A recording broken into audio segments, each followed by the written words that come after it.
Su. Suyun hayatımızda ne kadar önemli olduğunu hiç düşünmüşsünüz mü?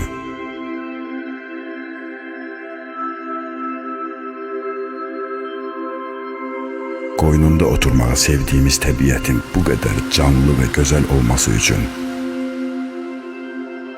hayatı doyunca yaşamak için,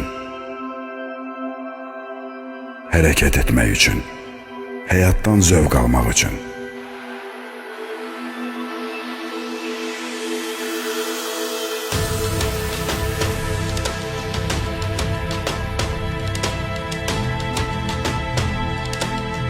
o şipşirin meyvelerin yetişmesi için,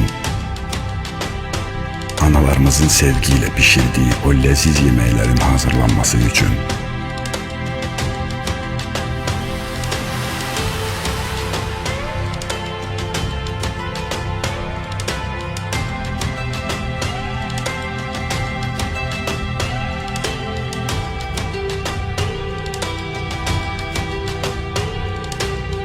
suyun ne kadar önemli olduğunu düşünmüşsünüz mü?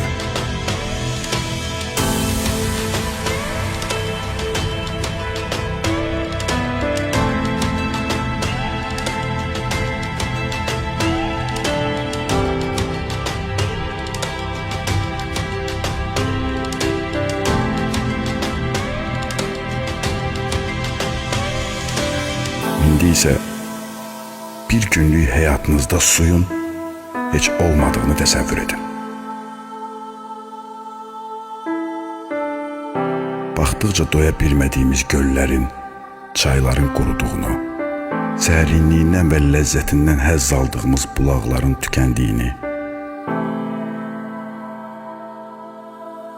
altında gəzməyi sevdiyimiz yağışın heç yağmadığını, hayatımızın tamamıyla susuz qaldığını təsəvvür edin. Düşüncesi belə qorxuncdur. Öyle değil mi? Suyu, gələcək nəsilləri və yaşadığımız bu gözəl dünyanı qorumaq bizim əlimizdədir. Gəlin hər birimiz üzərimizə düşən bu önemli vəzifəni dərk edək. Və unutmayaq ki, su hayatdır. Geleceği hayatımızı koruyaq.